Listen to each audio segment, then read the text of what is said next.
Good evening, everyone. At good afternoon kay Teacher K if she's there. She's listening from, joining from Saudi Arabia. At sa bawat isa sa atin, let's posture uh, today na para bang wala kang challenge na hinaharap. Kaya ba natin? Kasi para what is that? Naka-engage tayo. Kalimutan mo muna, hindi kalimutan, mag-posture tayo ng tama because I know that many of us, many of you is facing such a challenge. Ang china-challenge ay yung pag-a-adjust natin sa open heaven o sa kingdom. At we need to be clean. Hindi ka dapat paapekto sa sitwasyon na meron ka, kundi kailangan natin mag-posture as if that we are kingdom people. Can we do that? Ngayon, hindi mamaya. Gawin natin yan ngayon while we are going to talk about the goodness of God and we are going to build something in the spirit, okay? So let's everybody go up higher in the spirit dimension. Okay, nandun na ba tayo sa dimension? Pag sinabi nandun na sa dimension, mentally, emotionally, spiritually, kailangan nasa heavenly places. Doon sa posisyon na binigay ng Diyos sa iyo at sa akin. Can we do that right now and pray in the Spirit like never before? Okay? Para wag kang titigil hanggat walang nagkiklik sa spirit mo na okay, that's it. Can we do that? Kula rama sa katalarayanda, go. Lare baba ka sa katalarayanda, align, adjust. In the name of Jesus, kapalaray makasa katalarayanda larababa balariki tilarayanda, go up higher. Kalaribo boso kotolarayanda laramaka talarayanda, shularababa katalaray mama katalarayanda lariki poposo kotoloroyondo. Can we do it with a strong spirit? Hindi yung parang malamya, okay? Huwag mong punuin ang isipan mo ng mga natural things. Let's train our mind on what is the good thing of God, yung spirit, okay? Para walang medyo altered ang frequency, okay? While we are praying in the spirit, we are changing atmosphere and we are fine-tuning to the current frequency of God right now. Kapalari baba sa katalarayanda, Lura baba baka talariki momoso kotolarayanda, make it flow. Lari baba kapa sa katalarayan, strong, do it strongly. Kapalarayanda lara. Lari gebo boso kotolara kakaya mamaso kotolarayanda larayanda. Lari gidi kotolora akapaso kotolaria kandia lari kotolarayanda lara. Glora akasia lari kiuntulara makatia larayanda lara. Lora gagyamamo sokotoloroyanda. That's it. That's it. Go, go. Go up higher. Lari gibo sokotolarayanda laragantia larayondo. Lari gibo sokotolarayanda larahakatia larayondo loro. Lari gibo boko sokotoloromo sokotolarayanda larayanda. Lari gibo bo sokotoloroyondo lorakapasa katalarayanda. Le rege bobo sokotoloro yondo larakapa sakatalarayanda. Le rege bobo sokotoloro yondo larabakatalarayanda. Le keti alarangamo sokotoloro yondo larakapa sokotoloro yondo. Lo rege bobo koko sokotoloro yondo lorobokotoloro yande. O kasakatalarayanda lareke momo sokotoloro yondo. Lerege bobo sokotolora kapasa katalarian dalara. Lerege bobo sokotolarayanda. Learn how to push until you receive the click in your spirit. Kolara mama kasa katalarayanda lara mama katalarayanda. Oh, lerege bobo sokotoloroyondo. Lare bobo koko sakatalaraya mama sakatalarayanda lara. Lereke po sokotolarayanda. Solorobokoko sokotoloroyanda larayanda. Oh, lareke momo sokotoloroyande larayanda. Lerege bobo sokotoloroyondo lara. For the Lord is beginning a new work in our lives, especially in your life as finishing generation. When we say finishing generation, you are the Christ-like generation. No longer walking, no longer working, no longer operating, no longer living in the old way, in the old pattern, but living in a new way of life, in a new pattern, in a new lifestyle, in a new thinking pattern. Because this is the season that you are about to access God's open heaven. As you understand after this lesson, after this meetup, you will know how to live under an open heaven. For God has begun a new work into our lives as finishing generation, especially and particularly you as Christ-like generation. You must not operate anymore in the old way, in the old lifestyle, in the old operational dynamic, but we need to reprogram. We need to reprogram.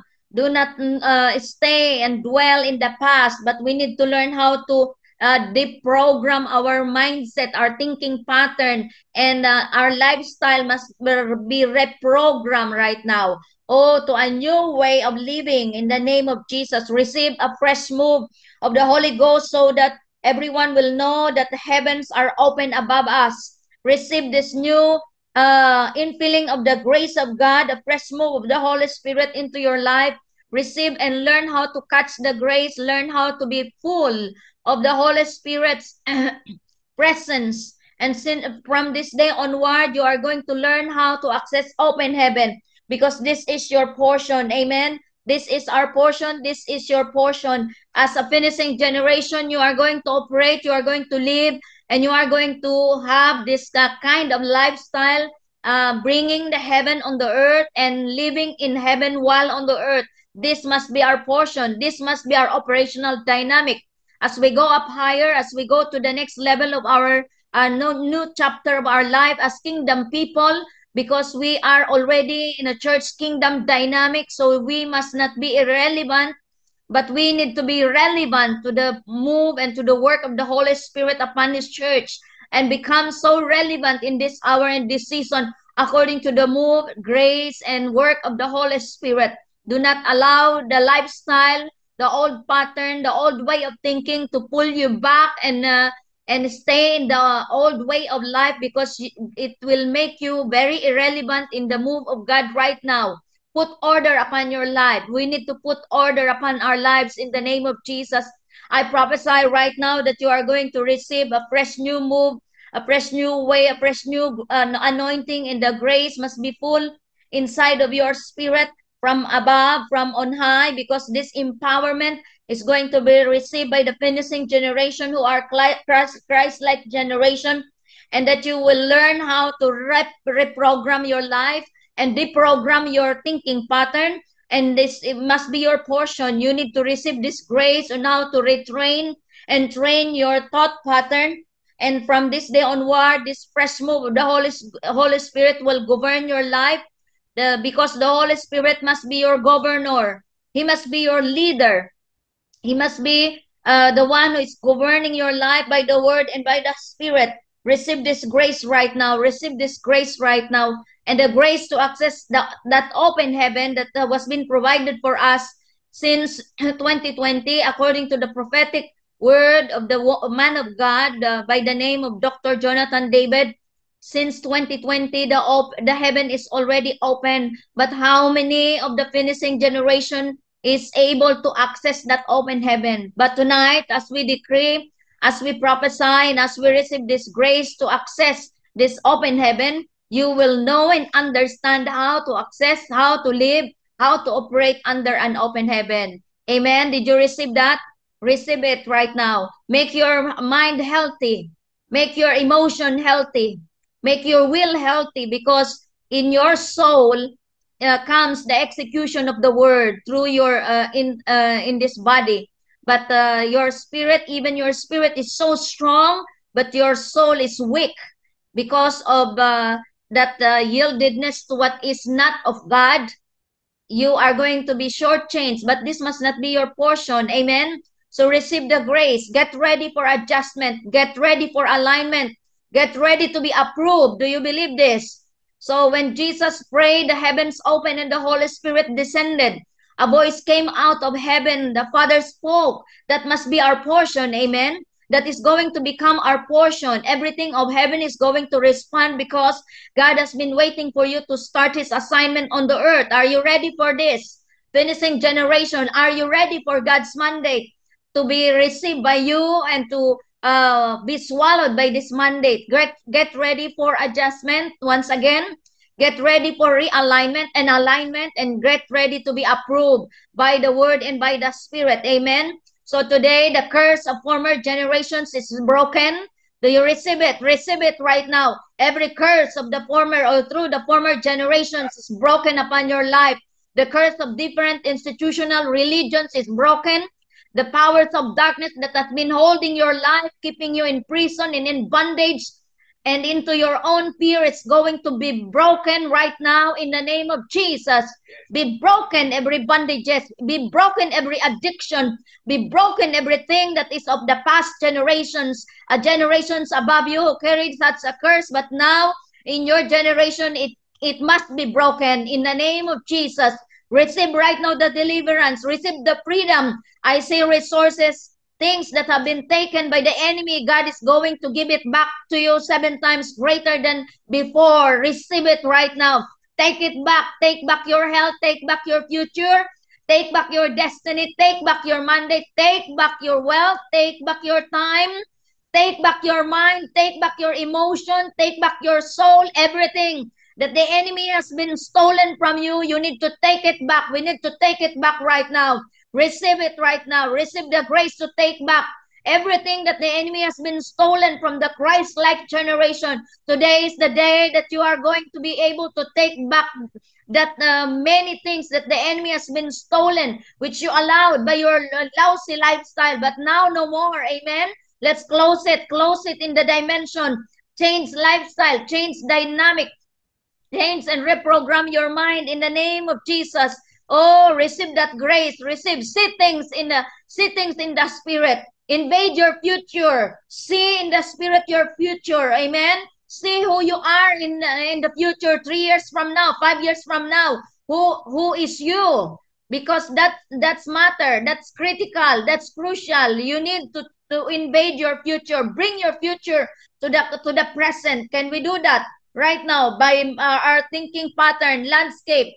Oh, do not be preoccupied by the things that can disturb and shortchange you to not to fulfill the mandate that was been given and orchestrated and set before you by God. Amen. Lord, we thank you so much that your word, oh Lord God, is going to sink deep into our spirit.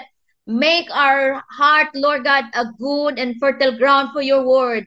We are making a decision tonight, Lord God, that this heart that you have been entrusted unto us, O Lord God, our spirit, our inner man, O Lord, we are making a decision tonight that this must be a good and fertile ground for your word, so that the word will take deep, O Lord God. The word will process us. The word will adjust us, will work, Lord God, so that the Christ must be formed, must be shaped, and must grow and mature in us, O Lord God.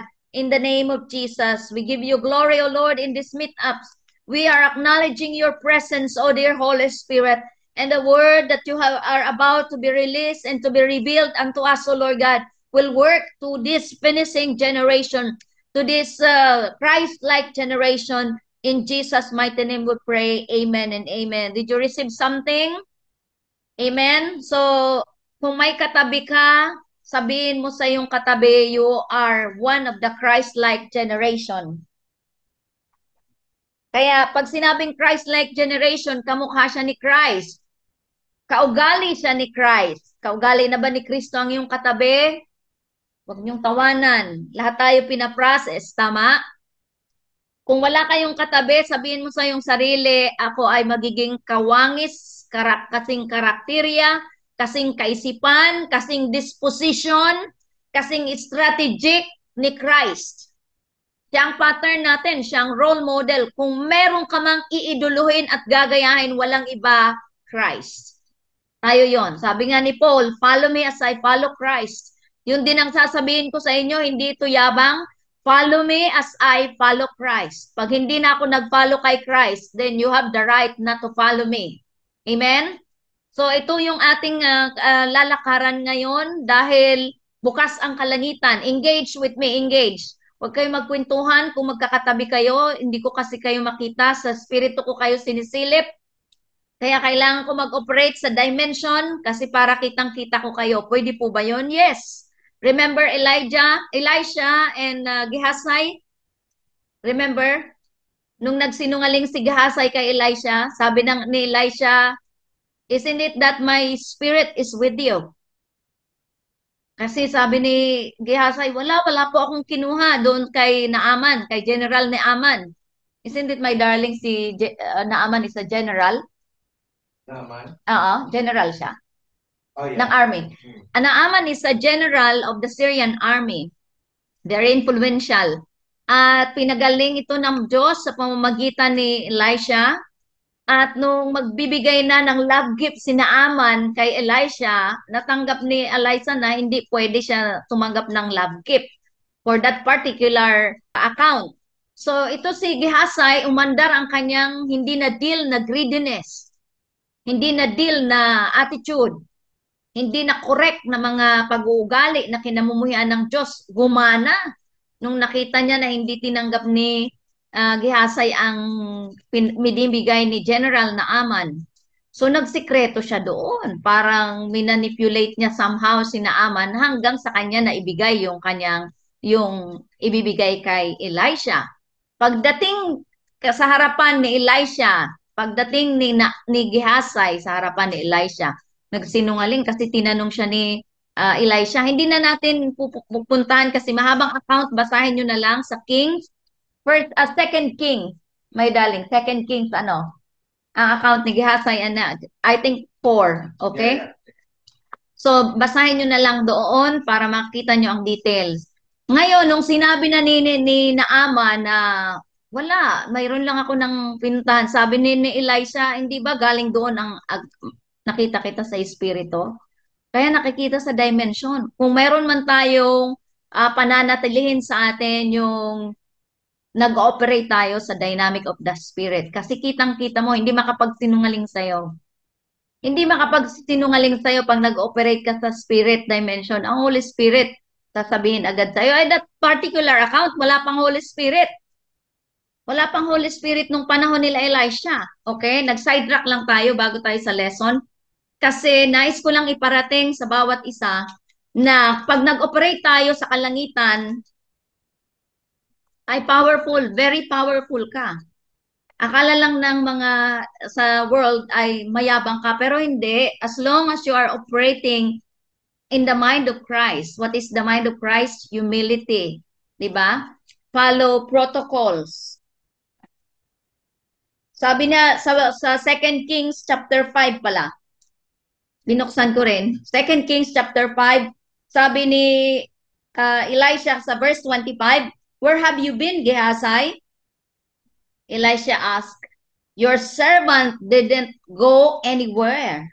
Sabi ni Gehazi, "Walang pinuntahan ang iyong servant." Sabi ni Elisha sa 26, "But Elisha said to him, was not my spirit with you when the man got down from his chariot to meet you? Is this the time to take money or to accept clothes, olive groves, vineyards, flocks, herds, or maid servants? So hanggang sa ang curse, sabi sa 27, Naaman's leprosy will cling to you and to your descendants forever. Then Gehazi went from Elisha's presence and he was leprous as white as snow. Uy, grabe. Kaya nga nakikita natin, anong ibig kong iparating, bakit ko to binasa sa inyo? When we operate in the Spirit, walang makakadeceive sa iyo. Walang makapagsisinungaling sa iyo. Di mo man sila kukumprontahin in the flesh, but you need to confront them in the Spirit as well. Nakita ba natin? Kaya bukas ang kalangitan, sabi ng propeta ng Diyos, Dr. Jonathan David, heaven was open since 2020. Anong taon na ngayon? 2024, right? Ang kalangitan ay bukas mula noong 2020, Pero ilang Kristiyano ang nakaka-access sa bukas na kalangitan? Ilan kaya sa mga churches, kahit laman ng simbahan linggo-linggo, pero ilan sa kanila, kahit nag-survey tayo, ilan ang nakaka-access ng open heaven? Okay? So dito sa bukas na kalangitan mula noong 2020, according to the man of God, to the prophet of God, ay kailangan ma-access ito kasi kailangan para ito sa atin. God's open heaven is His provision for you and for me to be accessed and to live under that open heaven because there is a crisis that is about to come. Di ba naalala natin yung bleeding years? Kasi nasa lean years tayo ngayon, papasok ang bleeding years. Mayroon na lang tayo ng very short window to be prepared. Ilang taon na lang may daling. Anong 2025 na, no? Bleeding years? December Oh, 2024. 2024, November or November, December 2024, papasok ang bleeding years. Itong bleeding years, dying years, dead years, and farmer without cow, farmer without farm, farmer without family, itong cycle ng crisis ay hindi yun dapat natin daanan kasi mayroon tayo ng open heaven na provision ang Panginoon. Kaya lang, kung hindi tayo mag-migrate from being natural to spiritual, from being ordinary to extraordinary, itong open heaven na ito hindi maa-access. Okay? I'm just laying foundation kasi ang ating pag-uusapan, very important principle that we must know if we are adjusting and aligning kasi pag di tayo nag-adjust, pag di tayo nag-align, hindi tayo makaka-access dito sa open heaven. Okay? Ang ating pinaka-topic talaga is the pattern for the invasion of heavens. Ito isa-isay natin. Paano tayo maka-access sa open heaven? May mga i-adjust tayo. So, iyan ang ating pag-aaralan ngayon. Adjustment that we need so that we can access an open heaven. Can we understand this? Anong mga adjustment ang kailangan natin gagawin para accessible sa atin ang open heaven? Okay. So, naglalatag tayo ng, para maliwanag ito sa atin, ang portion ko, ay bukas na kalangitan. Tama?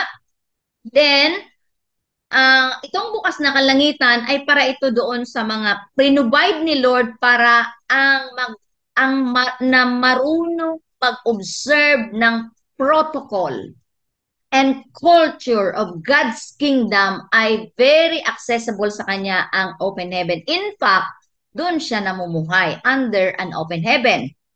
Pero kung hindi tayo intentional at deliberate at mindful sa pag-observe ng mga protocol, cultures, and constitution or government of God in His kingdom, mararanasan mo ang bleeding years at dying years in the rest of that season.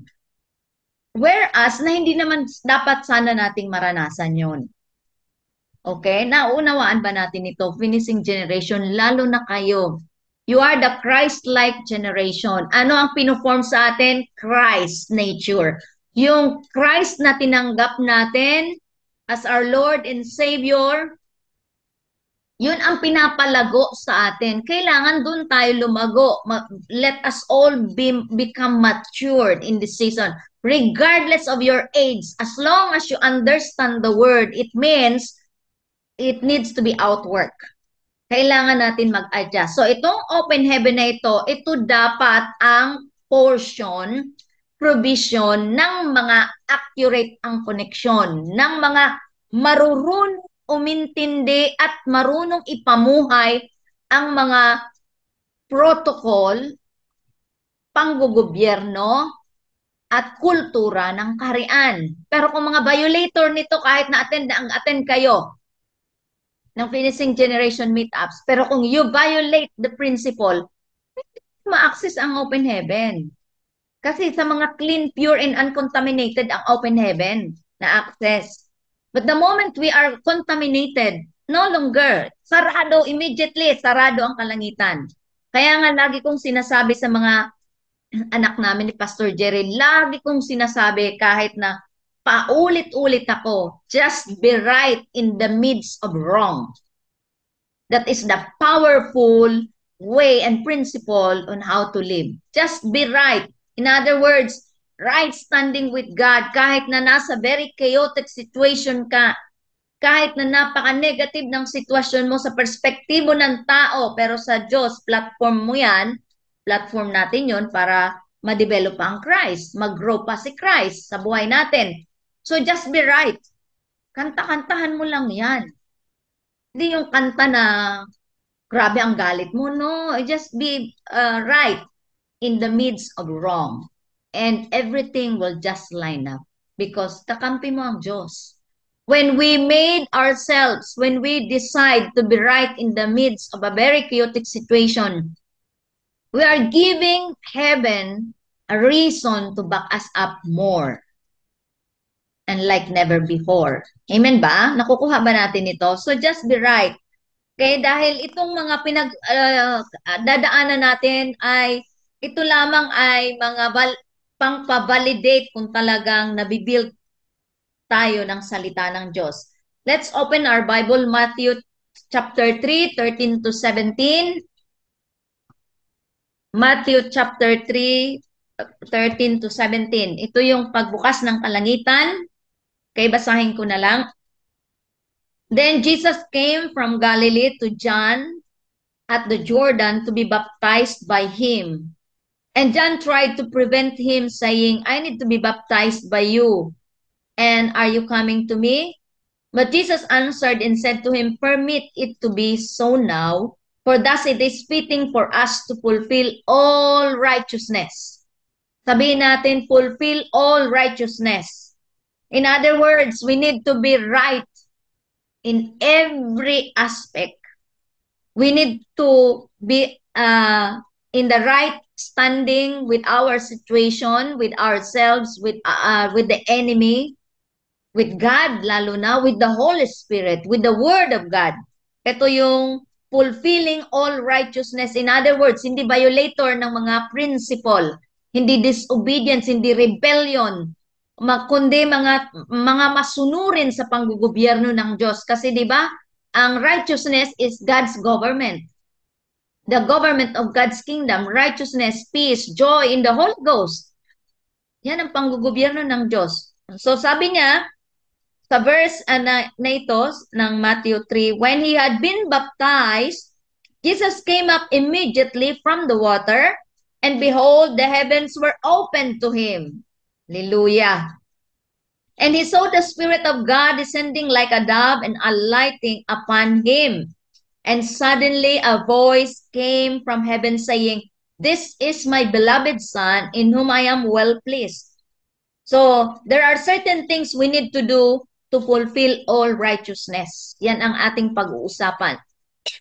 Makita natin na sa sandaling ito, sa account na ito, nandito pinakita kung paano si Jesus nag-adjust, nag-align, at naging approved sa Father. Ganon din tayo. Okay? Ganon din tayo. Are we ready? Kaya na mai-adjust tayo at mai-align para maging approved tayo ng kalangitan.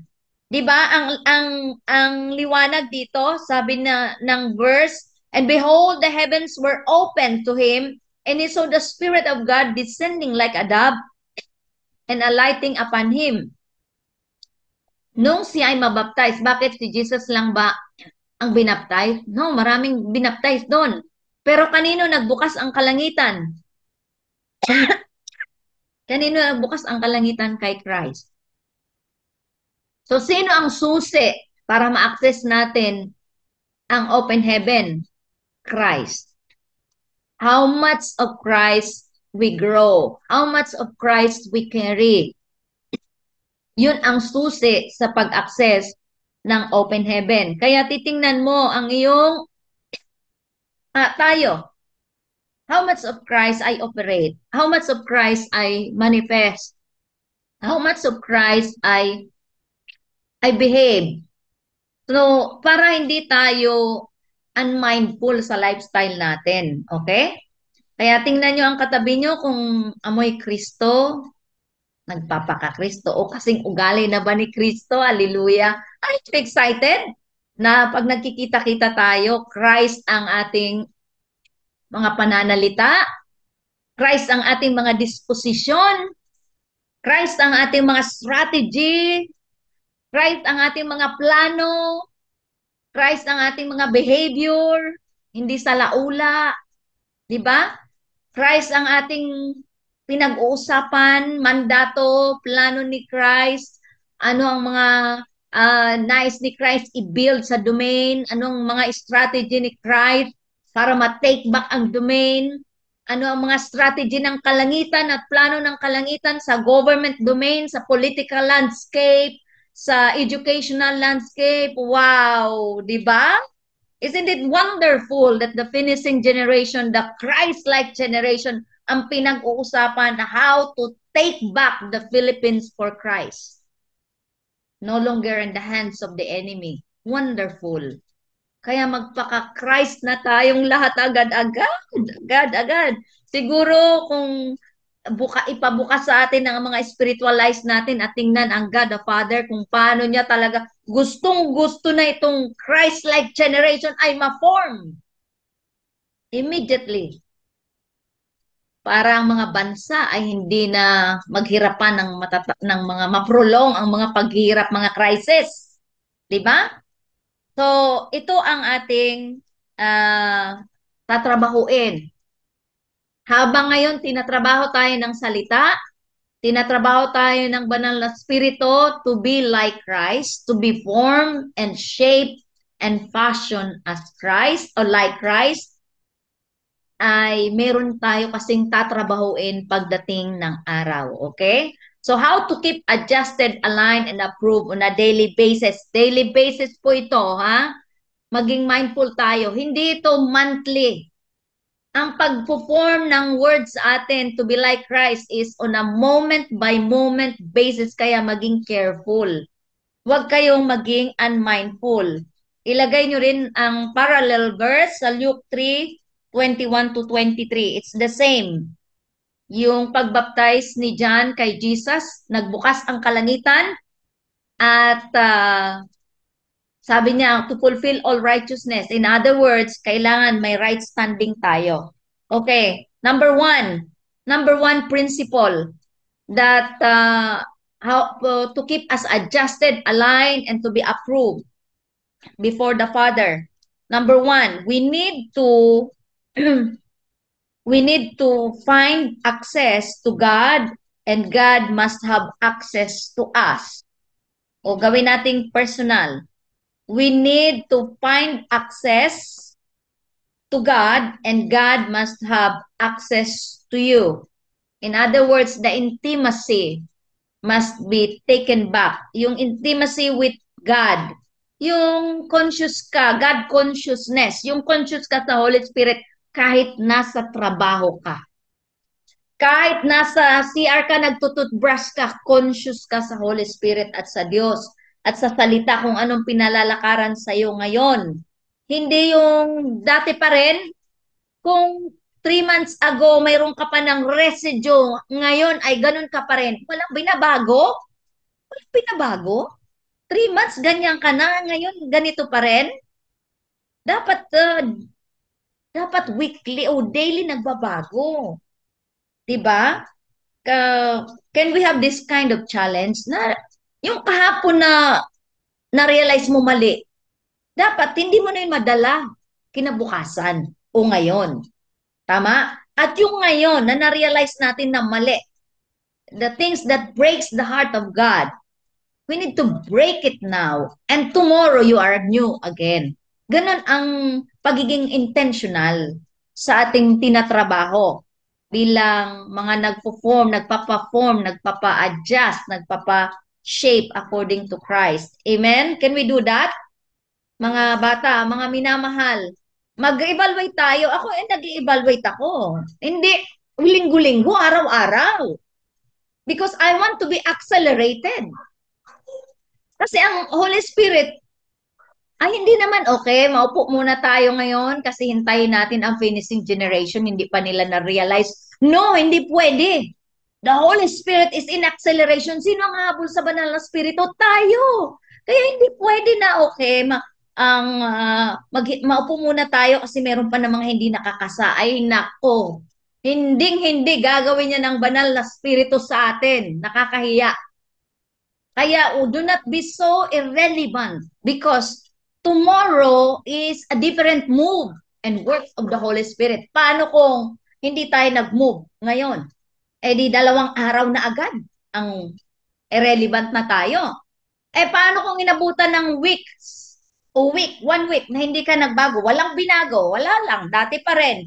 Ay talaga naman, akala mo sa Sunday anointed ka pa. No, you are very irrelevant already in the dimension of the Spirit. Do we have this kind of perspective? Na on a daily basis ang pag-grow, ang pag-matured, ang pag-adjust, ang pag-align. Kaya, pag ikaw nag-move according to the Spirit, work and move, okay? Yung pacing ng Holy Spirit, yung current frequency, current move, yung sinasabi, the now, okay? The now word, o yung current, yung pinaka ngayon na galaw at kilos ng Holy Spirit. Pag nandun ka sa ngayon, kitang-kita mo mga nag-ooperate kahapon. Yung kahapon na klase ng frequency. Alam mo ang irrelevant at hindi. Nakukuha ba natin? So, nandyan siya, pinakita sa'yo, hindi para i-criticize sila, pero para kung madadala mo sa panalangin, dalhin sa panalangin. At kung madadala mo sa kausapin. Pero kung hindi, wag na. Kaya nga, we need to pace with the Holy Spirit and to become a standard bearer, a benchmark. Marami ngayon sa church. Nandito ba tayo? Naka-engage ba tayo? Marami ngayon sa church na ang generation na mga mabilis sana mag-pace sa Holy Spirit, nahahadlangan ng mga old generation, ng mga makaluma pa rin mag-isip, akala ang Holy Spirit ay di na gumalaw. Silang sinunod ng Holy Spirit. Marami niyan ngayon sa church. Sana wala niyan sa GH. Sa lahat ng GH. Ang bilis gumalaw ngayon ng banal na spirito kung di tayo mag-pace. Kaya kawawang church na marami pa rin ang old thinking pattern. Sila pa rin ang magagaling. Ang next generation hindi magagaling. Sila pa rin ang magagaling, the old generation. No, ay nako, mahirap yan kasi mahirap na dapat tanggapin ng mga old generation na kayong mga generation ngayon, kung accurate kayo sa pagsunod ng mga kultura at panggobyerno ng Diyos, is you are so powerful. Kaya dapat kawalan lang. Kung ako ang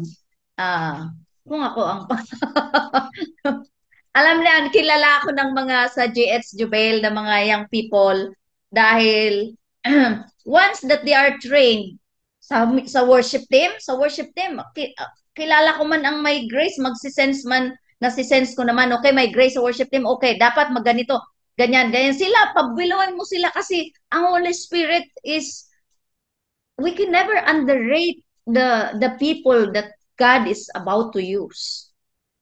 Kaya hindi, sa Diyos at sa banal na spirito lang ang tiwala talaga, okay? Nakuha? So, sana nga ba tayo? Number one tayo, okay? New pathways. Discover new pathways of the Spirit. Discover the new pathways in the dimension because new pathways of the Spirit are going to open for you. So you can get closer and closer to God in a way never happened before. Like never before. Do we receive this? A fresh new encounter with the Holy Spirit is going to come to you. God is going to show you how you can touch the dimensions of the character of Christ. Kaya hindi dapat natin ito kakaligtaan. A new approach of life, a new lifestyle, a new thinking paradigm, new thinking pattern, a new way of approach to the presence of God. Amen? Because God wants you to have the full access to Him. Hindi yung pakunti-kunti, kundi full access. Dapat mayroon tayo, okay?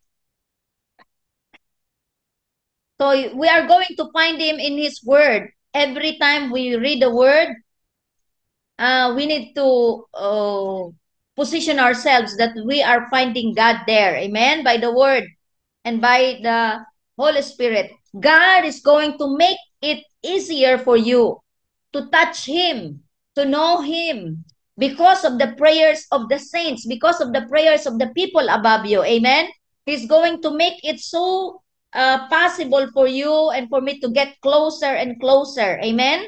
Amen. So let's all pray. Father, we thank you. Receive this grace right now to find access to God and be in the pathways of this spirit that was being cleared and opened up for us with our forefathers. Okay, pray.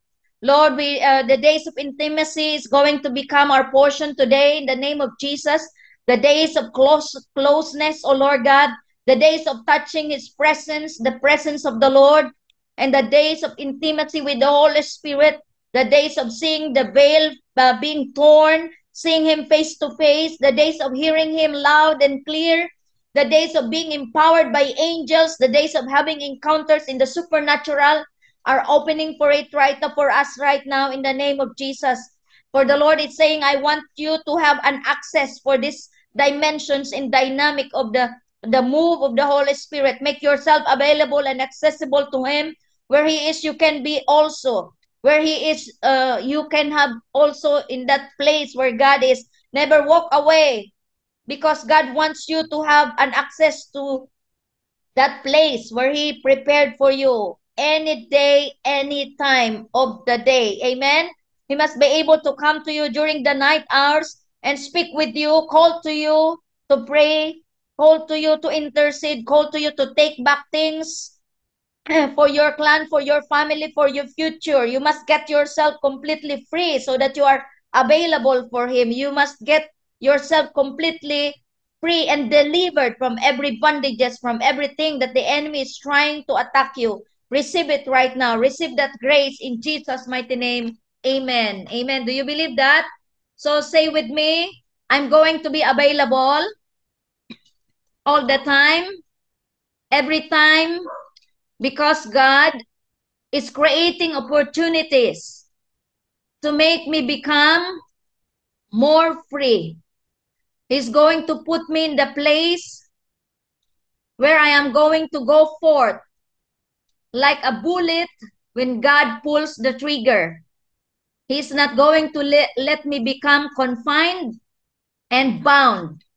Receive it right now. Amen? Amen. So don't be, okay, tatandaan, receive this principle. Don't be continually bound by itinerary. Don't be continually bound by schedules, by people, by denomination, by your old thinking pattern, by your old way of lifestyle. Don't be continually bound by what is in the old, but cross over to be in this new order of God. God is setting us free. God is setting you free. Receive it. Amen.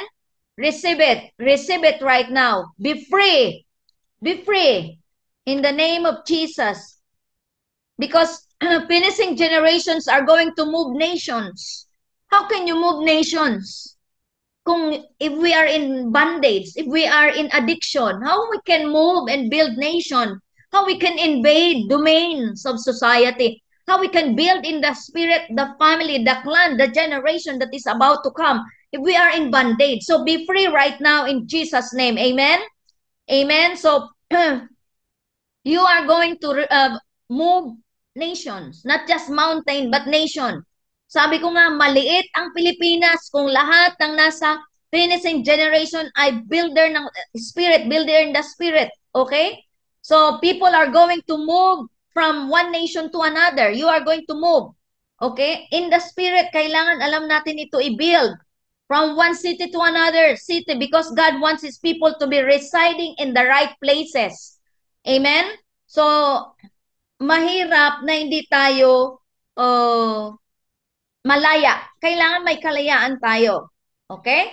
Kailangan may kalayaan tayo. So, be free right now. Number 2, ano tong binabasa at pinag-aaralan natin? Of course, binabasa ko ito sa manual ni Papa Jonathan.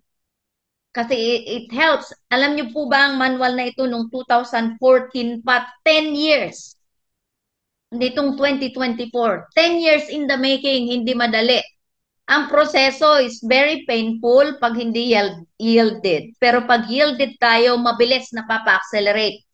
Manakuha ba natin ito? Kaya sabi ko, kung nag-benefit ako nito, mas lalong magbe-benefit kayo kung maintindihan nyo itong principle na ito. Okay? Ito yung how to keep adjusted, aligned, and approve on a daily basis. On a daily basis. Hindi ito yung weekly basis, no. Kasi ang Holy Spirit is there. Moment by moment. Every moment, hindi daily. Kaya hindi pwede na, ay, sige, mag-game muna ako ngayon kasi mamaya pa naman ang Holy Spirit makikipag-ugnayan ako. Hindi pwede. Buhay natin ay we must be swallowed by the mandate. We must be swallowed by the atmosphere of heaven. If we are living under an open heaven, we must be swallowed by that kind of atmosphere na nandoon ang righteousness, yung consciousness mo to do right. In everything that we are doing, we need to do it right. Hindi na yung what is that? Pakunti-kunti lang pagbabago, no? We need to decide nang hindi pwede yung pakunti-kunti. In acceleration ng dapat nating gawin. Okay, number 2, when we need to keep our spirit buoyant and continually be filled with the Spirit of the Lord. So we need to keep our spirit, our heart buoyant, the buoyancy of your spirit, yung lutang. Hindi ka naman yung lutang na wala nang pakialam. Iba yung lutang na tinatawag ngayon ng generation. Oy, kumusta na nga kumusta na yan, mate? Kumusta ka na? Ay, ito nga lutang. Ay, hindi yon ang sinasabi natin na buoyancy. Okay? Yung buoyancy ng spirit natin, yung beyond offense. Paano ko malaramdaman? Paano ko masasabi na buoyant ang yung spirit? You are beyond offense. Yung kukunting bagay ma-open ka, ay hindi talaga puno ang spirito mo ng banal na spirito. In other words, puno pa ang spirito natin ng self and flesh. Hate that kind of spirit, that kind of attitude. Yung kukunting bagay, iritado ka, kukunting bagay, gagawin mong issue. May issue, hindi ka naman artista. Diba? Kaya titandaan, pag offended na ka sa mga maliliit na bagay, mga kunting bagay sa bahay na offend ka, may reaction ka na negatibo, problema mo yan. Hindi yan problema ng banal na spirito, hindi yan problema ng salita. Problema mo yan. Nilalagay mo ang iyong sarili na very dangerous state of destiny. So can we keep our spirit buoyant? Paano ko po malalaman na buoyant ang spirit ko? You are beyond offense. Yung tumatalbog sa'yo. Para kang o para kang bola. Ang bola pag puno ng hangin, pag binato mo yan, tumatalbog, di ba? Kaya kailangan may buoyancy ang spirit natin. Kung kunting bagay, kaya huwag mong patulan. Don't go down to the level of flesh. Hate it. Para hindi yan ang maging what is that? Portion mo. So, keep the buoyancy of your spirit and continually be filled by the Holy Spirit. Paano ko po malalaman na puno ako ng banal na spirito? Ang mga bagay na worldly, ang mga bagay na selfish, ay walang puwang sa'yo. Hindi na yun yung care mo. Hindi na yan. Hindi naman yung wala ka ng pakialam. Sa pamilya, wala ka ng pakialam. Iba yon. Ang sinasabi ko, you keep your spirit unaffected of the things that you know it will deplete your strength. Alam mo ito dapat na hindi ito pwedeng mawala sa'yo, yung posture mo spiritually. Kaya sasabihin nyo, ikaw, Mami Glens, ako sinettle ko na yan kay Lord na mga bagay-bagay, ay Lord, ayoko na nito. Langit ang portion ko. Ayoko ng impyerno. Kinamuhian ko ang impyerno kahit ang worldliness. Kinamuhian ko. Pattern kaya yan. Alam mo, no, sa training namin noon nila Papalo, sa training namin noon, ay, naku, pag apat lang kami noon na natira sa training. Siguro mga 13 or 17 ang nag-enroll. Graduate kami, 4 ba o 3? Imagine, graduate kami doon sa, anong batch ba ako? Ah, first batch ako, kami na nakagraduate, pero marami nang ginawang training si Papa Lo. Hindi nakakagraduate ang iba kasi mataas ang standard. Ang una, sasabihin sa amin, kamuhian nyo ang mundo. Kamuhian nyo yung mga approval of men. Dahil sasabotahin kayo niyan na hindi kayo makarating sa destiny na itinalaga ng Diyos sa iyo. Kamuhian ang impyerno. Kamuhian, grabe kung ang training namin noon ay talagang rigid. Rigid. Literal kami, i-give up kasi mga nakapantalon kami no, lagi sa training. Tinuruan kami how to carry ourselves well as lady, as woman of God. Mga babae kasi kami na natira, mga babae kami. Give up ang mga pantalon. Sa training, ayaw ko kayong nakapantalon. Lahat kami nakapalda, nagpaldaan kami. Na-transform bigla. Na-transform talaga. Lahat kami pa bawat training talagang we need to carry ourselves well as a lady, as a woman of God. Kung ganun na ang benchmark. Sabi niya pinarealize pa namin sa amin ni Papa Lo. Kaya alam nyo ba, kaya nirerespeto sa labas ang mga madre kasi yung damit nila. Hindi ko naman ibig sabihin na ganun ang isuot yung damit. Pero it's sabi niya, it's a core value. The way you dress up is a core value. So, pinarealize niya yun sa amin. Kaya, itong mga bagay na ito, ay kamuhian ang mga kinakamuhian din ng Diyos. Di ba? Yung, ano yung kanta na, break my heart, what breaks yours? Di ba? Oo, ganun dapat. Every day, na ginawa ng Diyos, sasabihin sa Panginoon, Lord, I am surrendering myself unto you right now. I am breaking everything that breaks your heart in my life. Nag-iisa-isa ako. Nintay ko ang Holy Spirit na maipaalala sa akin sa area ng self, sa area ng flesh, baka may worldliness akong nainom na ginagawa ko na yun ngayon because I want to move on a daily basis. Kung yung dati ko kahapon, dapat ngayon, bago na ulit ako. Bago. New every morning. Sabi ng salita ng Diyos, we need to be new every morning. Kaya kung nagsimangot ka ngayon, ay kahapon, simangot ka ng uga, simangot. Ngayon nagsimangot ka pa, wala kang binago. At bukas magsisimangot ka pa rin, naghahugas o naglalaba o may ginagawa sa gawaing bahay, wala kang binabago. Kamuhian mo yan para sa susunod na linggo, ay, haharap tayo bukas sa Panginoon, pare-pareho tayo harap sa Panginoon. Dapat, bago tayo. Ang worship, alam nyo ba, every worship on Sunday service, nagiging very powerful pag harap tayo sa Panginoon, change. New. Walang kanyang mga kinamuhian sa sarili natin, ang mga ginagawa natin na kinamuhian ng Diyos. Pag worship natin, alisin natin 'yon para pag worship natin, the most powerful worship that is very acceptable unto God. Ito ay sa understanding ko at kapapayagan ko lang. When we are clean and pure and uncontaminated. Pero kung mga worldliness pa, ay punong-puno pa tayo ng mga worldliness, yung mga self, o ano ang inaalay doon? Sa tingin natin, acceptable yun? Hindi. Dapat baguhin natin kasi para maging powerful ang ating worship. Nakukuha ba natin ito? Okay, so if we find what God has for your life or for our lives, then change. Mahirap ba magbago? Didesisyonan lang natin. But if we want to dig our own, okay. Mahirap ito kung hindi natin ito baguhin. Okay? So if we change, we will find God more. Number ano na nga ba tayo? Number 2, di ba? So keep the buoyancy of our spirit and continually on a daily basis be filled with the Holy Spirit.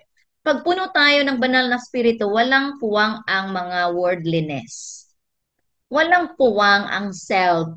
Walang puwang ang flesh. Kasi filled with the Holy Spirit. God wants you to be continually filled with the Holy Spirit. He wants your spirit, He wants our spirit to be so strong, to be buoyant, to be beyond offense, to be fresh, and always be in the frequency of, fine-tuned to the frequency of heaven, current frequency, because the spirits, ang mga espiritu ay nangangailangan ng body. Eh, pag hindi tayo puno ng Holy Spirit, may puwang ang mga demonic spirit. May puwang ang worldliness. Kaya we put no space to the worldliness, to the worldly ways, to the demonic spirit in our lives. We need to be full by the Holy Spirit. Amen ba? Nakukuha ba natin? Think about it and understand that we need to be full or be filled with the Holy Spirit. Okay, receive right now. Let's pray to be full by the Holy Spirit. Kipalaraka pasokotuloroyanda. O larege bebobo sokotoloroyondo larabaka pasakatalarayanda. Lariboko sokoto larayanda. The Holy Spirit is here. Allow Him to fill you up to a whole new level, to fill you up until to the brim, until the brim of your spirit man. It will overflow. It will overflow. Father, I pray for the everyone of this of those who are in the finishing generation, O Lord God, the Christ-like generation, to be filled with the Spirit of God. I pray for the discerning of the Spirit to be their portion, that they will know the sons of the sons of this disobedience, Lord God, that this must not be their portion, O Lord God. I pray, O Lord God, that the discerning of spirit will become their portion right now. Right now, receive, measure another 1,000 cubits for every heart. Let the river flow afresh, oh Lord, in the name of Jesus. In the name of Jesus. Oh, we thank you so much, Lord. We thank you. God says to you tonight, build up your spirit. Build up your spirit. Let the spirit become so strong. Let the river of God begin to flow strong in your heart. Don't go back to the natural. Don't go back to the externalism. Don't go back to worldliness. Don't go back to anything that the world wants from you. Don't go back to the old ways, to the old order, to the old pattern, but recover all. Get here. Cross over to the new way of living, to the new pattern, to the new strategy, to the new way of lifestyle. Get in here right now. Cross over, decide. Let your eyes become open now so that you can see His ways. You can understand His grace in a way you have not before. Receive it right now. Receive the grace. Oh, we thank you so much. Let the Holy Spirit walk with you, talk with you, guide you, lead you. Let the Holy Spirit open your eyes and lead you into a new dimensions of life, dimensions of way of living. Receive it right now. Receive it. In Jesus' mighty name we pray. Amen and amen. Amen. So number 3, keep obeying the last word spoken to you and seek the progressive revelation. Keep obeying the last word spoken to you and seek the progressive revelation. Ano ba ang last word na binigay sa iyo ng Panginoon? When was the last time that God instructed you to do something? 2 years ago po. Ibig sabihin, doon lang si Lord nangusap sa iyo? O di ba, every finishing generation natin, every church service, see to it na may pangungusap ang Diyos sa'yo. Pagkausap mo ang iyong pastor, kailangan mayroon ka na, nandun ka sa mindfulness na anytime God will speak through my pastor unto me. Instruction, nakukuha mo. Halimbawa ako noon, pag nag-fellowship kami ni Mama La, ni Papa Lo, ready ang spirit ko na mayroon akong mako-confirm sa sasabihin nila. Ready ang spirit ko sa instruction na mayroon ang Diyos sa pamamagitan nila. Hindi dapat, kasi ang problema sa generation nyo ngayon ay pag tinamaan kayo ng spirit of familiarity, yung familiar spirit, yung ginagawa nyong kapareho na lang ang pastor nyo. Hindi ko naman sinabi na hindi kayo maging friend. No, far from that. Ang ibig kong sabihin, yung position nila sa spirito, kilalanin nyo na representative sila ng Diyos sa buhay mo. ang pastor nyo ay representative ng Diyos para instruksyonan ka, dapat may ganun tayong disposition, perspective para hindi ka maging familiar. Kasi marami ang may spirit of familiarity sa church. Kaya ang Diyos nagbibigay na ng instruction sa pamamagitan ng pastor, akala nila wala lang. Lalo ang mga mentalidad na parang tingin nila mas magaling pa sila sa pastor nila. Buti na lang wala sa inyo diyan ngayon. 'Di ba? Uy, makakatakot yan sa mga church ngayon. Yan ang isang sa mga bottleneck ngayon, challenges ngayon sa mga churches. They are so familiar with the word of God and with their pastor or with the representative of God and inside the church. So keep obeying the last word spoken to you and seek the progressive revelation. Halimbawa, ganito siya. Ang ihalimbawa ko na lang yung sarili ko, syempre, kasi yun man ang karanasan ko, tama ba? I'm not bragging, but this is all by the grace of God. Nung bago ako pumunta sa 1999 pa to, pero hindi ko sinabi yun lang nangusap ang Diyos, okay?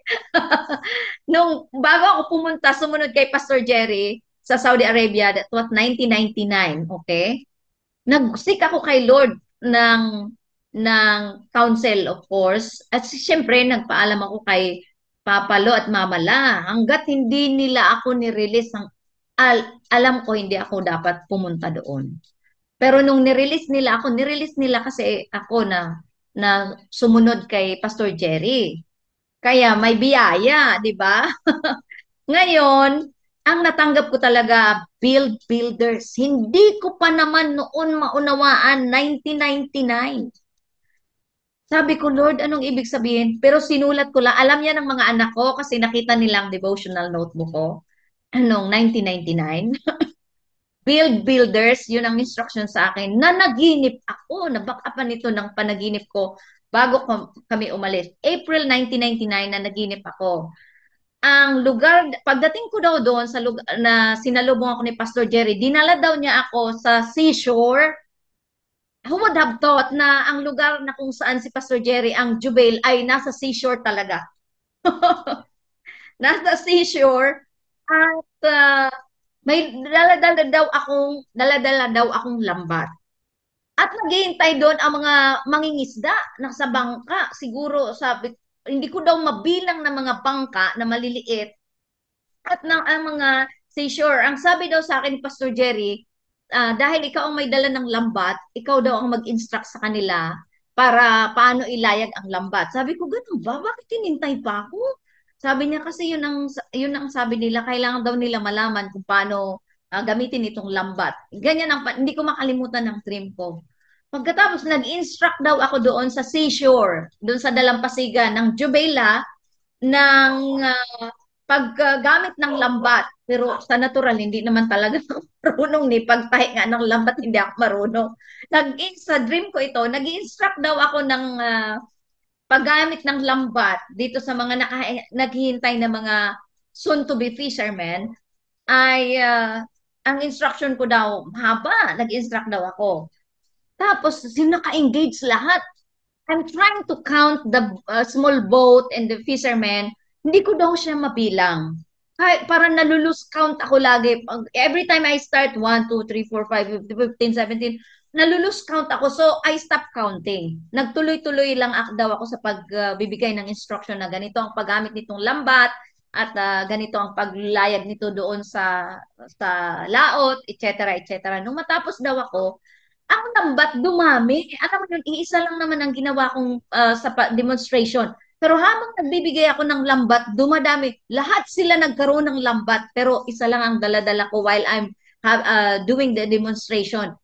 Sa pagbibigay ko daw ng isang lambat, meron ulit ako sa kamay ko. Pagbibigay ko, meron ulit ako sa kamay ko hanggang nabigyan ko sila ng lambat. To make the long story short, in other words, ang pastor kung saan nag-church si Pastor Jerry nung wala pa ako, siya ay kailangan umuwi.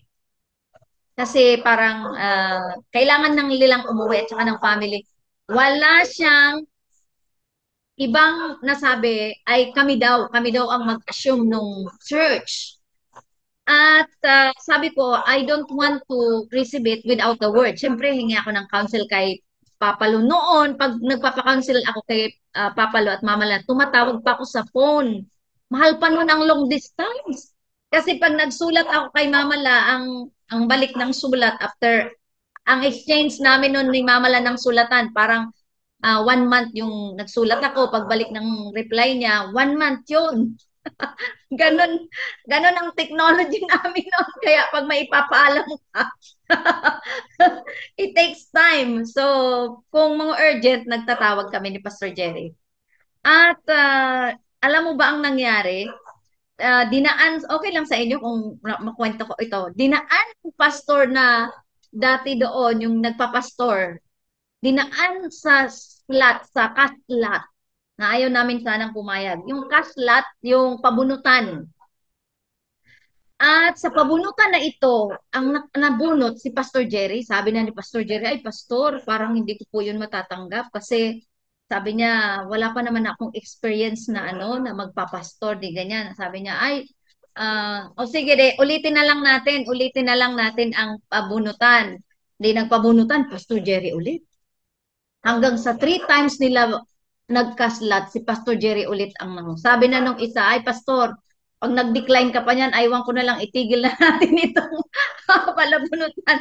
3 times na napalabunutan kasi hindi ko naman masabihan na dapat hearing God's voice. Hindi pa nila alam ang hearing God's voice. Kaya praise God, na-appreciate ko noon si Pastor Israel, si Papa Lo na hearing God's voice ang in-establish sa amin. When you need instruction, you need to hear from God. Eh doon, hindi ko naman masabi, ay, you need to hear from God. Kung si Pastor Jerry nga talaga. Pwede, syempre, pa-counsel kami. In other words, si Pastor Jerry, kaya kami ang nag-assume ng pastoring doon. 1999. It's not easy. Kasi ibang kultura. Imagine mo yung transition namin na iba, i-migrate mo sa kultura ng Golden Harvest. Kaya grabing friction. Grabe, hindi madaling laban ang dinaanan namin ni Pastor Jerry. Biyaya na lang ni Lord. At hindi siya small church. Big church siya. Sa quantity ha. Pero hindi strong church. Kasi puro carnal. Puro selfish. So, hindi siya sa quantity, madami. Madami siya. As in, madami. At sa quality, yun ang may problema. Kasi unang-una, hindi accurate. Pangalawa, nag-operate sa mga carnal na kaisipan. Kaya pag binababaan ng word, nagugulat sila mo. Pag nag-preach ako, nagugulat sila. Pag nag-operate ako sa prophetic dimension, gulat na gulat sila. Nung minsan nag-preach ako, nakatanggap ako na mayroon ng what is that? May asawa nakikipag-text. Maliwanag kong natanggap.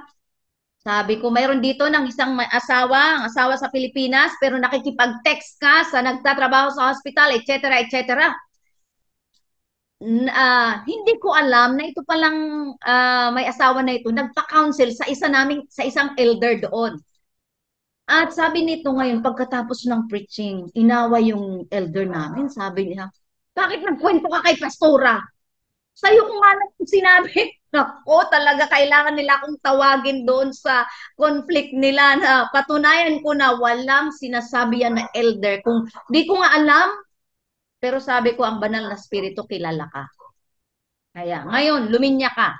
Sabi, excuse pa ang SIM card ko kasi pastora, alam, pasagin mo yan ang SIM card mo at wag mo siyang bigyan ng number mo. Kung gusto mo talagang magbago, nagugulat sila doon kasi hindi sila sanay sa mga strong na binababa na apostolic ang dynamic in dimension. So, ang process namin doon ni Pastor Jerry na dinaanan, it's not easy, only by the grace of God yung mag-adapt ka ng church na ibang kultura ang nalatag tapos i-dismantle mo ito at may pamilya ka at may mga anak ka at mga malilit pang anak mo, it's not easy but God's grace is there. Nakuha ba natin? So, be obedient to the last word spoken to you. So, builders. Ngayon, itong builders na na-receive ko, every year nagpa-progress, every month nagpa-progress, every month may strategy, pero builders, the same. May strategy, may pattern, may another kasi God is a progressive God. When He gives instruction, He is the one who will progress it in you and through you. Nakuha. So, keep obeying the last word spoken to you and seek the progressive revelation. Kasi kung hindi natin ma-obey ang mga binagba ni Lord, hindi na tayo pagkakatiwalaan ng next instruction. Kailangan alam natin itong principle na binababa sa atin ni Lord, okay?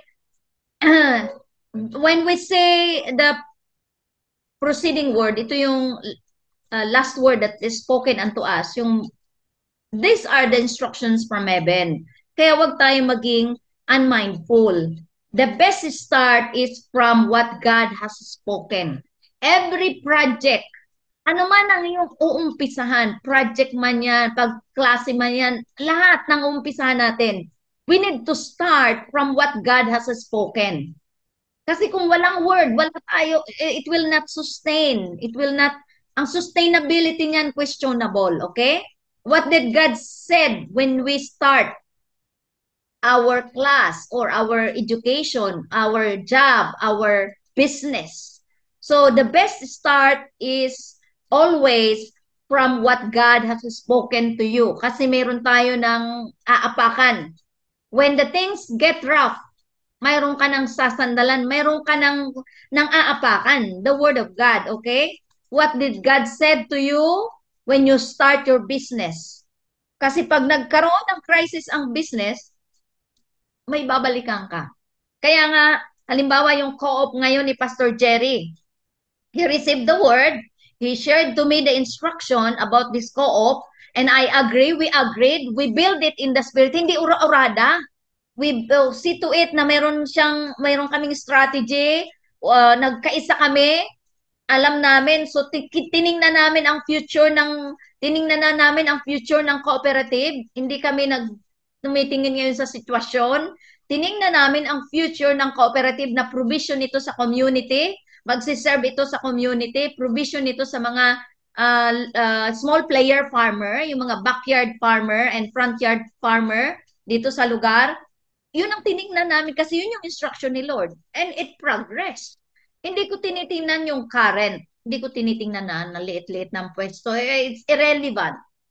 Bumabalik ako lagi doon sa tinanggap na word ni Pastor Jerry, sa instruction ni Pastor Jerry. Hindi ko tinitingnan yung, ay, naku, kukunti na lang ang, pag naubos na ang repolyo, kamatis, bawang sibuyas, at di pa dumarating ang order, hindi ko yung tinitingnan. I am unaffected of those because settled ako doon sa instruction ni Lord, sa sinabi ni Lord tungkol sa cooperative. It's not about wala ng cabbage, wala ng sitaw o kamatis, wala ng paninda. No, it's not about that.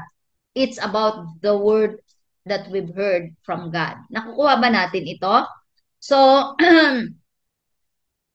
receive this. Believe this, okay? The Lord is about to remind you in the next 2 weeks concerning the things He has spoken to you. O mag-count ka, 2 weeks. Ulitin ko, maulit ko ba? The Lord is about to remind you in the next 2 weeks concerning the things He has spoken to you. Okay? You are going to take out the old treasures and begin to polish them again. That's the way God's word, kung paano natin ito tinatrabaho. The word of God has spoken to your heart. Dreams are going to become alive.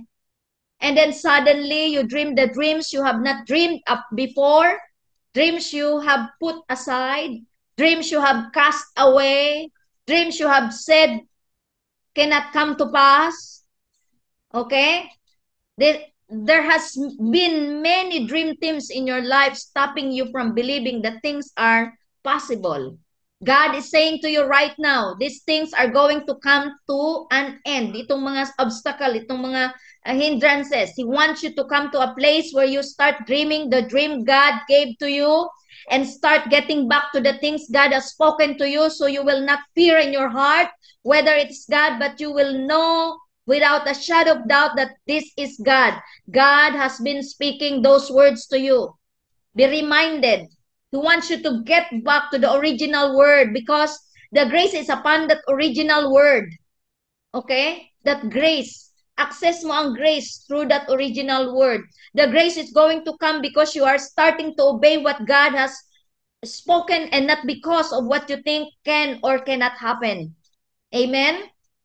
Amen? Okay, so receive that. Receive that grace. That dream is your life. The dream will save a whole generation of people. Remember that. Maybe your dreams is going to save a generation, a community. So it was not a personal dream. Ikaw lang ang pinadaanan ng Panginoon. Remember Joseph, when he dreamed, Joseph the dreamer, he saved a generation. He saved nation because of that dream. Privilege lang na sa kanya pinadaan. Mayroon kayo niyan. Mayroon kayo niyan. At kinalimutan mo. Ngayon, i-revive. Sometimes the devil lied to you. Most of the time because he's a liar. Okay? Sasabihin sa'yo, it is natural. It is a personal dream. But no. When we dream about God's mandate, about God's assignment, about God, the nation, the generation, it's not about us. It's not about to a one individual, but a generation, nation, domain. Amen? So it's not a personal dream. Revive it, revive it. Sino man ang nagkaroon ng instruction mula sa Panginoon pero kinalimutan nito, ngayon i-revive mo ito kasi hindi tayo pagkakatiwalaan ng another instruction kung hindi natin sinunod yung nakaraan. Okay? Nakuha ba natin? Because it's progress. It progress. Progressive ang revelation ng Panginoon. So stay in the strength of that dream. Stay in the dynamic of that dream. Refresh yourself. Learn how to refresh yourself through your dream. Learn how to continually be in the spirit. Receive the spirit of that dream so that in the midst of very negative situation, you can still stand aright before God. Remember Joseph, he clung to that dream. Pero ang dinaanan niya, di ba? From the pit to Potiphar, to prison, to the palace, to Pharaoh, may process. Ganon din tayo, pinaprocess tayo pag may dream tayo. Halimbawa, ang dream ko, kwento ko na ba ang dream ko? Minsan ang dream, kailangan hindi muna ikwento para hindi masabotahe. So, okay, I am withheld. So, hindi natin dapat kalimutan. Ano ang dream na binigay sa iyo ng Panginoon? Remember, in the next 2 weeks, dreams are going to come alive. Amen? So, bilangin, in the next 2 weeks, dreams are going to come alive. Ididig mo ulit ito, mabubuhay ulit ito. Ito ulit ang magiging kalakasan. Lay hold of that dream. Lay hold of what God has spoken to you. Amen?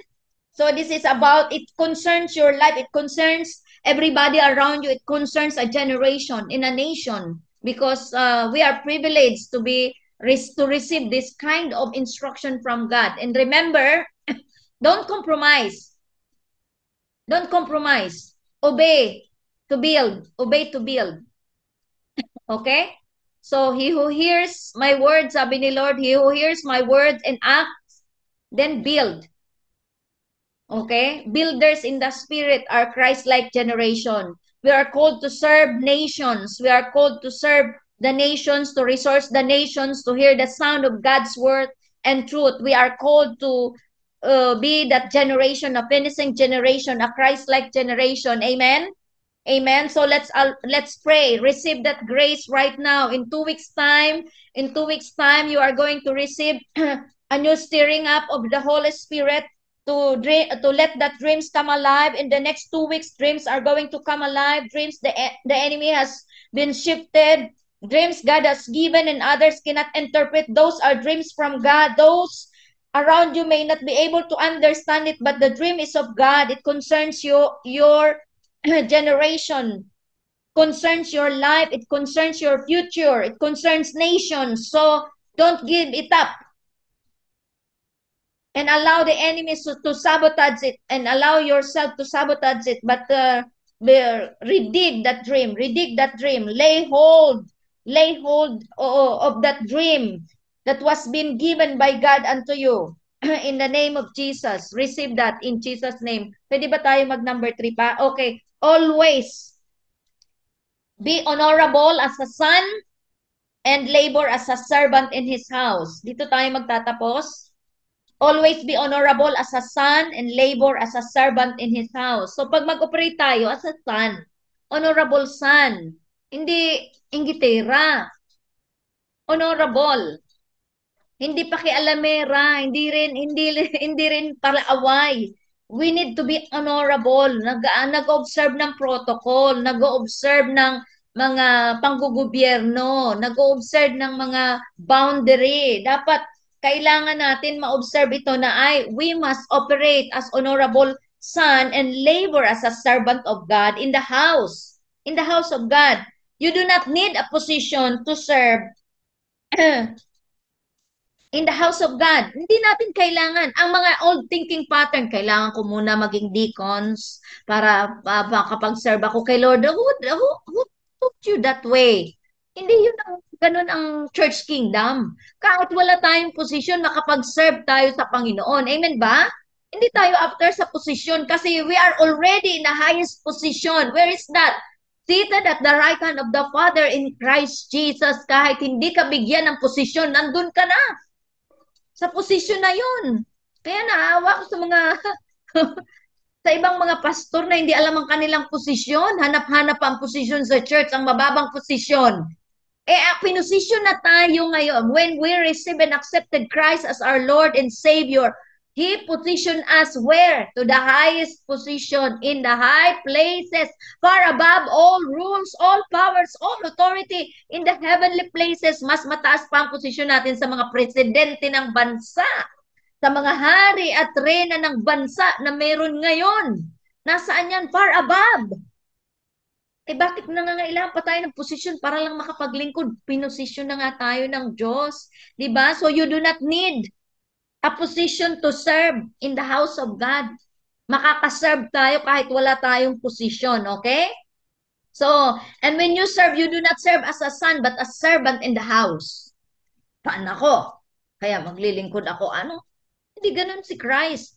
Humility, ang mind ni Christ, di ba? We do not serve for privileges, but in the attitude of a servant, in the attitude of humility, meekness. Kasi hindi tayo dapat maging entitled. Ang mga entitled, may mga entitlement mentality ng mga nasa church, kawawa yan. Pagdating ng millennium, kawawa yan. Kaya secure your position. Pagdating sa millennium, kita doon. Okay? Nakukuha ba natin? He approves us as a son, but He exalts us when we live as a servant. So, the highly exalted, He highly exalted Him because He was a servant. Si Jesus ito. He act as a servant. Sabi niya, this is my beloved son in whom I am well pleased. He approved. But God the Father highly exalted Christ because Jesus Christ acted as a servant. Okay? So we are looking for those who really serve, who pour out their lives for the sake of the family, for corporate destiny, yung mga ganitong klaseng puso. The reason many people inside the church are hurt and offended is because they always want to serve so they can be honored. They always want to serve so they can be positioned to position sa mas higher position. Kaya grabe ang offended. Grabe ang lipat churches na lang kasi hindi binigyan ni pastor ng posisyon. Walang posisyon sa church. Tinatanggal yan ni Lord. Mga, hindi ako kaya lumipat ako kasi deserving naman ako maging diakono, deacon. Hindi ako ginawang deacon. Nako, mga old pattern. Wala yan sa church kingdom ngayon. Amen? So, be free from this entitlement mentality. Ang pinag-uusapan natin mga finishing generation is how to keep adjusted, aligned, and approve. Ito ay number 4 pa lang tayo. Ipopost ko i-try ko mapapicturean ito. Kaya lang, pag pinapicturean ko to, mahabang, hindi ko alam kung babasahin nyo, sobra, hindi mapakita. Manual to ni Papa Jonathan na binili ko. This was 2004 pa niya tinuro. Everyday, almost everyday, nagbabasa ako ng kanyang mga manual at kung ano ang kailangan kong lakaran, at i-practice at trabahuin para ma-build pa si Christ. Itong 2014 na manual ay very nag-strike talaga sa spirit ko kasi it's all about open heaven. So pag uusapan natin sa susunod, para matapos natin ito, how to keep myself adjusted, aligned, and to be approved. Bakit pag approve tayo, pag-usapan natin, paano ko ba ma-access on a daily basis ang open heaven? At paano ko masasabi na na-access ko ang open heaven sa bawat araw ng aking buhay? Amen? Did we learn something today? I hope we receive something today. Be free, nakalaya na tayo na halongkat natin ang panaginip o pangarap ng Diyos para sa bansa sa pamamagitan mo, diba? Nahalungkat natin sa espiritu mo, sa kaisipan mo, ang last word ni Lord sa'yo. Believe you me, kung naging mindful at sensitive kayo habang nagsasalita ako, na-recall mo agad ang last instruction sa'yo ni Lord na hindi mo pa sinusunod. Ganon ka-powerful ang spirit dimension. Amen? So let's all pray. Father, we thank you so much for the word that we received today. We believe, Lord God, that we are all adjusted already while we are listening, while we are partaking the word in the spirit. We also believe that we are already aligned right now and fine-tuned to the current and now frequency of the heavens in the name of Jesus. We thank you, Lord God, that even we are not yet finished the lesson, but we will know how to access an open heaven, O Lord, by the Christ-like, by the Christ dynamic in dimensions that we are carrying and that we are growing and maturing in our lives in the name of Jesus. We thank you so much, Lord God, that this finishing generation is the Christ-like generation who is going to shake domains, invade domains, so Lord God, and take back domains for Christ in Jesus' mighty name. And the finishing generation, who are the Christ-like generation, is the one who is going to build our nations well and take back the Philippines for Christ from the north, south, east, west. In Jesus' mighty name, let thy kingdom come in the Philippines as it is in heaven, O Lord God. And this finishing generation, who are the Christ-like generation, will receive the grace as nation builders, as builders in the spirit, O Lord God, because we are not going to be bound by geographic boundaries or hindrances, O Lord God, because we are living in heaven. We're living and operating in the spirit, O Lord God, far above all rules, all powers, all authority in the heavenly places, and the demonic spirit are far below. And therefore, as we operate, as we live, as we see, as we have this perspective, Lord God, to operate into dimensions, living in heaven while on the earth, we know that we are going to be so powerful, oh Lord God. We're breaking in us, oh Lord God, everything, every lifestyle, every thought pattern, every selfish desire, everything, Lord God, that breaks the heart of the Father, of the Son, and of the Holy Spirit.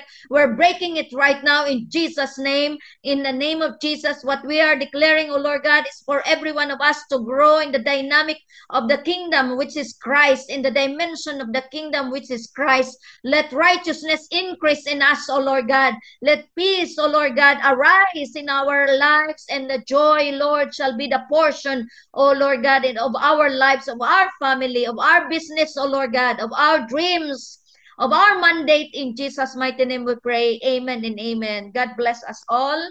See you on Saturday.